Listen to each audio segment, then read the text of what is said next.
Is now Senator Brown, who was the co-author of the American Family Act that we did write, Dr. Corneth, 2 years before the study that you've indicted here this morning, which didn't form any basis for that bill. But I do want to say that none of the progress that we would have made, if one considers it progress, to cut childhood poverty almost in half, would have happened without the leadership of Senator Brown, and I want to thank him for that on behalf of the kids in Colorado, and I'll turn it over to you. Thank you, Mr. Chair, and as you know, I share that credit with you, certainly in the work you've done, and we've been working on this for a lot of years, and I have said many times, and I know you concur, that the best day of my career was March 6, 2021, when I was sitting next to Senator Casey on the floor and turned to him and talked about that. We had a couple other things that mattered in that too, a pension bill too, but I remember after that, we all kind of teamed up and talked to Secretary Yellen after the president signed it, and he went to the IRS commissioner, a Trump appointee who was a professional and not only didn't stand in the way, but accelerated it. By July of that year,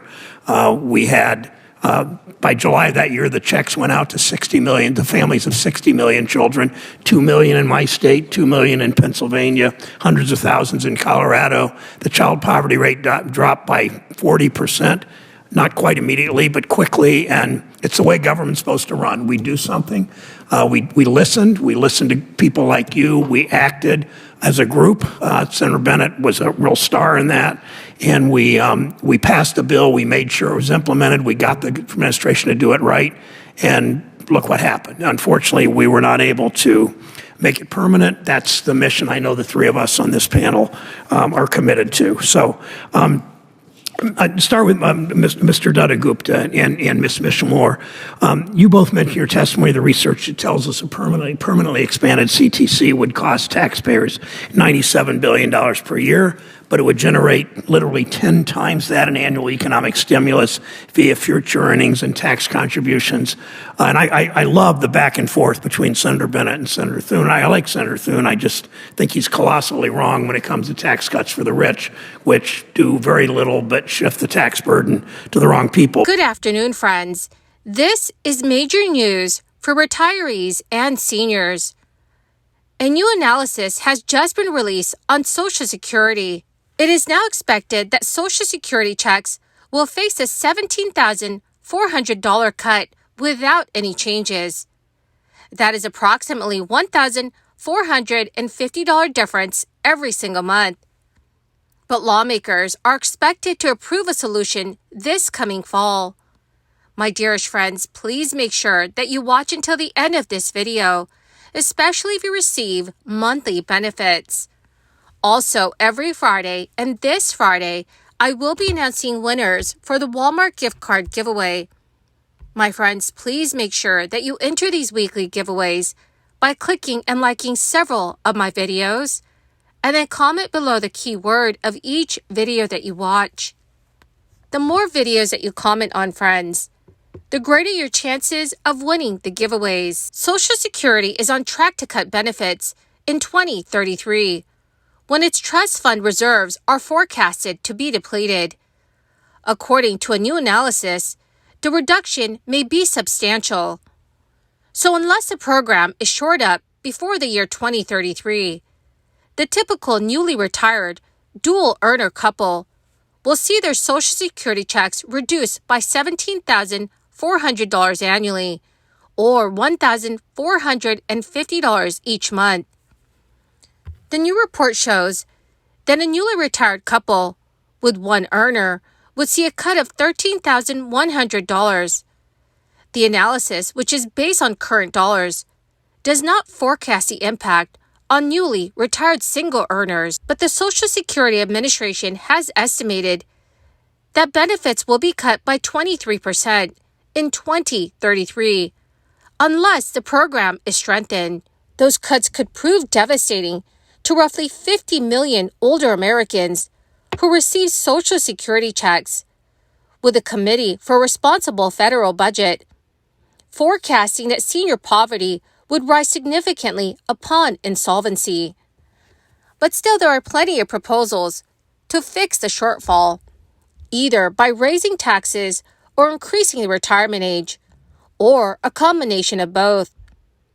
The current average monthly benefit check for single earners is about $1,800. Some Democratic lawmakers and left-leaning policy experts say there is a simple fix: smash the cap, which refers to the Social Security tax cap.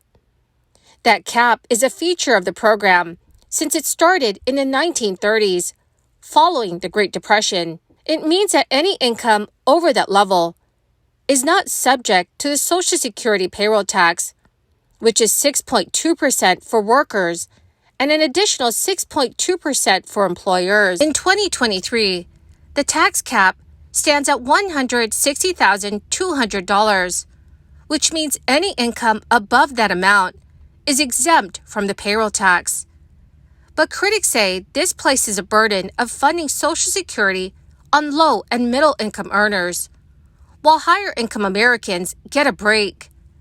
For instance, a middle income worker earning less than the $160,200 cap in 2023 will pay an effective tax rate that is 6 times higher than that of a millionaire. So eliminating the tax cap would subject higher earnings to payroll tax, generating additional revenue for Social Security and helping to stabilize its finances.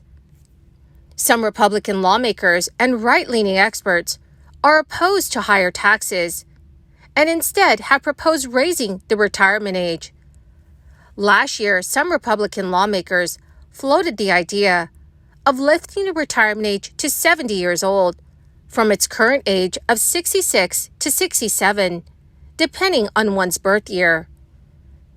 Yet critics point out that many Americans cannot work until they are 70 years old due to health issues or other reasons. And even if an older worker could remain in the labor force until they were 70, it still would amount to a benefit cut because it would be losing between 3 or 4 years of Social Security checks as a result. So dear friends, what are your thoughts on this? Please let me know what your thoughts are in the comments section below. Another important program is SNAP. Washington State SNAP program will finish issuing food stamps for the month of August in 6 days. In the Evergreen State, food stamp payments are issued between August 1st and August 20th, and the state typically sends out benefits on a similar schedule every month. SNAP is known as a basic food program in Washington, and payments are usually sent out depending on the date that recipients applied for the benefits. To be eligible for SNAP, Washington State residents must meet certain income and household requirements, and a household of 3 can receive up to $740. A household of 5 may receive a maximum of $1,116. The state of Utah will also send out the third and final round of August payments through the SNAP program in one day. Well, my magnificent and most marvelous friends, that is the end of my daily stimulus update video for this Monday. My dearest friends, thank you so much for being part of this community and for being here every single day. To say thank you and to show my appreciation, I will be announcing winners every Friday for the Walmart gift card giveaway. My dear friends, if you would like to enter these weekly giveaways, please click and like several of my videos and then comment below the keyword of each video that you watch.